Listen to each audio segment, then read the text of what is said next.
Hello, my name is Daniel Calvo Gonzalez. I'm a student in 699 Grad Skills, and today I'm going to be presenting about the sustainable EOR technique that I recently became pretty interested with. So EOR stands for Enhanced Oil Recovery. So in the process of oil extraction, there's three main stages. The first one is the primary oil extraction, which is basically the production of oil from the reservoir after it's been discovered through conventional techniques. You can get up to 25 to 30% of the oil in this first stage. But then there's up to 70% of oil still in the reservoir. And in order to get that out, you want to use secondary and tertiary oil extraction processes. In this presentation, I'm going to be focusing on the tertiary oil extraction stage. And so the way this particular stage works is you pump into the reservoir either steam or CO2 or water, surfactants, which is basically like soap, or microbes. So it really depends on the kind of reservoir that you have. You want to use one or other component or mix in what you're pumping into the reservoir. So it is useful to understand whether your reservoir is oil or water wet. A reservoir that is oil wet, that implies that the oil in the reservoir is actually touching the grains, and then the water in the reservoir is in between.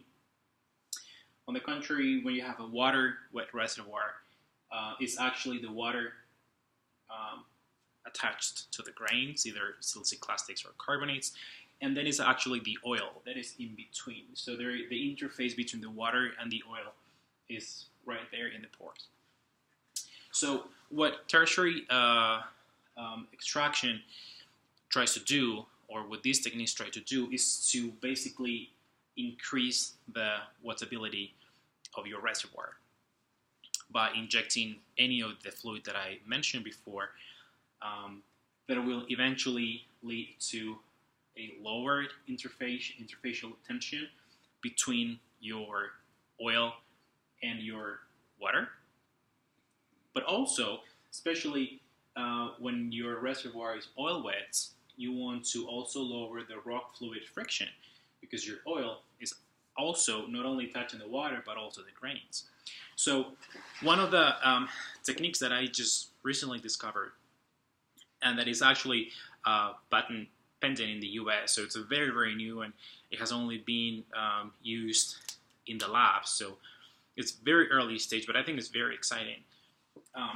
Is actually, rather than using chemicals that might lead to the contamination not only of the reservoir, but also in the environment around it, or potentially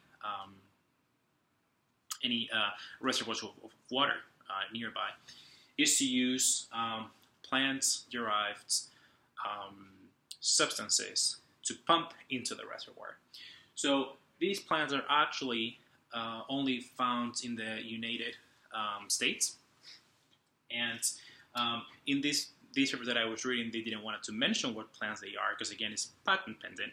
But basically, what they want to use is the different components found in plants, such as fructose, maltose, and sucrose, all these sugars, but also the lipids and plant proteins that they will basically have a combined result, and that it will lead to the extraction of oil with more sustainable processes. The challenges of this is that, again, it's patent pending, so it hasn't been actually proved in a reservoir, and that according to some papers, this particular method might be interesting only for reservoirs with high salinity or high temperature. So some other reservoirs in Canada or the US or elsewhere that do not match these points, this technique might not be that applicable.